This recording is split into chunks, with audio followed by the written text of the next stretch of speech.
حضرت عمر رضی اللہ تعالیٰ عنہ قائد خلافت ہے، بیت المقدس کا محاصرہ کیا گیا، فصیل بڑی اونچی، شہر اندر سے سیلف سفیشینٹ، حملے کا راستہ کوئی نہیں، محاصرہ طول کھینچ رہا ہے، لیکن ان کے پاس رسد بھی موجود ہے، پانی بھی موجود ہے، وہ دروازے بند کر کے بیٹھے ہوئے ہیں۔ بالآخر اللہ تعالیٰ کی مشیت کا ظہور کیسے ہوا؟ ان کے کچھ علماء آئے فصیل پر، کہا دیکھو مسلمانوں، تم قیامت تک بھی یہاں پڑے رہو گے محاصرہ کر کے، ہمارا یہ شہر فتح نہیں ہوگا۔ ہاں، ایک درویش بادشاہ کے ہاتھوں یہ شہر فتح ہونا ہے، لیکن تمہارے اندر ہمیں وہ نظر نہیں آ رہا۔ ابو عبیدہ بن الجراح رضی اللہ تعالی عنہ، امین هذه الامہ، ان کا فوراً ذہن گیا، وہ درویش بادشاہ مدینے میں بیٹھا ہوا ہے، عمر رضی اللہ تعالی۔ اب ایک اور عمر بھی ہے جو قندھار میں بیٹھا ہے، نقشہ وہی ہے، سادگی کی حد تک نقشہ وہی ہے، بالکل وہی، اپنی آنکھوں سے دیکھا ہے، وہی سادگی۔ عمر اول عمر ثانی تھے عمر بن عبد العزیز۔ اب ایک اللہ کے فضل سے اللہ تعالیٰ ایدہ اللہ بنصرتہ، اللہ تعالیٰ ان کی نصرت فرمائے، دشمنوں کو ان کے مقابلے میں نیست و نابود کرے۔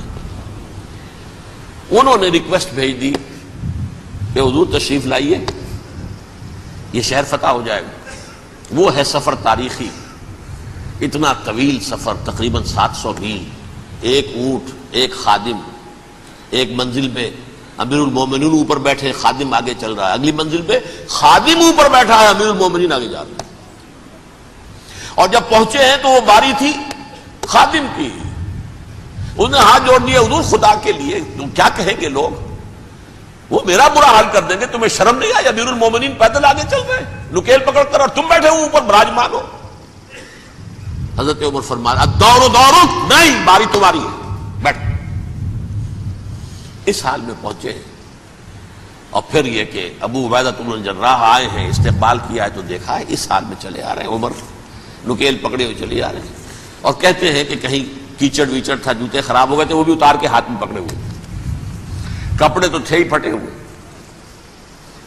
انہوں نے کہا کہ حضرت ابو عبیدہ نے، دیکھیے یہ بڑا متمدن ملک ہے، بڑا مہذب علاقہ ہے، یہ آپ ذرا حلیہ اپنا دوست فرما لیں تب جا کے پیش کروں، ہم آپ کو کریں گے۔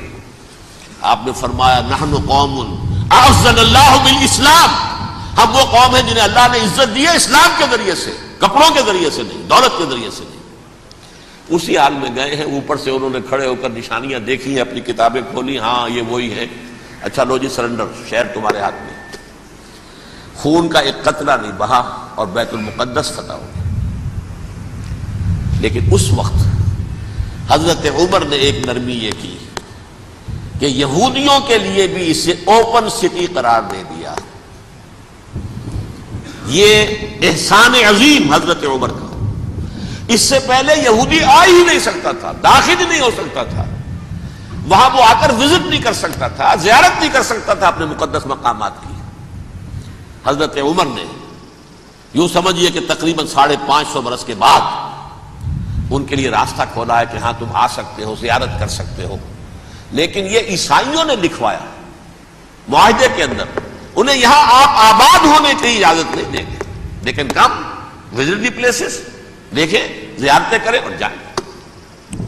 یہ معاہدہ حضرت عمر کا ہے رضی اللہ تعالیٰ عنہ، جو پھر خلافت راشدہ کے بعد بنو امیہ نے بھی اس کو آنر کیا، بنو عباس نے کیا، پھر جو ہمارے یہ ترکوں میں اندر خلافت آئی تو ترک خلفاء نے بھی اس معاہدے کی پوری پابندی کی۔ فلسطین میں آ سکتے ہیں یہودی صرف زائرین کی حیثیت سے، وہاں آباد نہیں ہو سکتے۔ اب آئیے اگلا دور آیا حضرت عثمان کا دور خلافت۔ یہ ہے وہ وقت کہ اب یہود نے امت مسلمہ کی پیٹھ میں چھڑا گھونپا۔ وہ کیسے؟ ایک یہودی عبداللہ ابن سبا اسلام کا لبادہ اوڑھ کر آ گیا، معاشرے کا جائزہ لے لیا، ان میں بنو ہاشم اور بنو امیہ میں جو پرانی کشاکش تھی اس کے کچھ نہ کچھ جراثیم باقی ہیں، اگر ان کو ذرا بھڑکا دے تو مسلمانوں میں انتشار پیدا ہو جائے۔ کہا یہ عثمان کون ہے؟ یہ تو بنو امیہ میں سے ہے، یہ حق تو بنو ہاشم کا ہے، خلافت ان کے پاس ہونی چاہیے، محمد کے تو رشتہ دار وہ ہے صلی اللہ علیہ وسلم۔ عوام الناس کے اندر بات پھیلنی شروع ہوئی، پھر ایک بڑی سازش کے انداز میں حضرت عثمان کے خلاف پروپیگنڈا، حضرت عثمان کے جو عاملین تھے، گورنر تھے، ان کے خلاف پروپیگنڈا، اور ایسی ہوشیاری کرتے تھے کہ کوفے میں کوفے کے حاکم کے خلاف کچھ نہیں کہنا، اجی مصر میں یہ ہو رہا ہے، اجی شام میں یہ ہو رہا ہے، اجی یہ جو عثمان ہے وہ یہ کر رہا ہے، یہ ظلم ہو رہا ہے، یہ لوٹ مار ہو رہی ہے، یہ خیانتیں ہو رہی ہیں۔ اب نہ تو اس زمانے میں مینز آف کمیونیکیشن، کیسے تصدیق کریں؟ افواہیں تو آپ آج کراچی کے اندر شروع ہو جائے تو پتہ نہیں چل سکتا کسی کو کہ کیا اس میں صداقت ہے کیا جھوٹ ہے، اور بری بات جو ہے فطرت انسانی کی کمزوری ہے وہ فوراً قبول کرتا ہے، کسی کے بارے میں اچھی بات ماننے کو تیار نہیں ہوتا لیکن بری بات تو فوراً تیار ہے۔ بہرحال یہ فتنہ انہوں نے اٹھایا، حضرت علی کی الوہیت کا فتنہ اٹھایا، حضرت عثمان کے خلاف الفتنۃ الکبریٰ برپا کیا، حضرت عثمان شہید ہوئے۔ اس کے بعد 5 برس تک مسلمان ایک دوسرے کی گردنیں کاٹتے رہے، باہمی خانہ جنگی ہوئی، امت کو وہ زخم لگایا ہے جو آج تک جس سے خون رس رہا ہے۔ یہ شیعان عثمان اور شیعان علی تھے جو بعد میں پھر سنی اور شیعہ ہو، اور آج تک فتنہ کس نے جگایا؟ ایک عبداللہ ابن سبا یہودی اور اس کے کارندے، شیطان کا ایجنٹ، اور انسانوں میں سے بھی اس کے جو بھی حواریین تھے اور شیطانوں کے اندر سے بھی تھے، انہوں نے بھی اس آگ کو بھڑکایا۔ یہ آپ سوچ لیجئے کہ یہ کس نے وہ زخم لگایا؟ یہودی۔ اگلا دور آیا، خلافت راشدہ ختم ہوئی، بنو امیہ کا بھی دور کافی گزر گیا۔ طارق ابن زیاد 712 عیسوی میں حملہ کرتے ہیں اسپین پر۔ اسپین اس وقت عیسائیت کا بہت بڑا گڑھ، بڑے کٹر ترین عیسائی جو ہے وہ اسپین میں تھے، لہذا یہودیوں کی وہاں بہت پٹائی ہوتی تھی، بہت پٹائی ہوتی، میں بتا چکا ہوں، دشمنی تھی ان کی تو چلی آ رہی تھی عیسائیوں کے ہاتھوں یہودیوں کی، وہ تو سن 300 عیسوی سے ایمپرر کانسٹنٹائن کے بعد سے شروع ہو گئی تھی۔ اس حوالے سے یہودیوں نے اس وقت چالاکی یہ برتی، کچھ راستے واسطے بتائے، کچھ مدد کی طارق ابن زیاد کی۔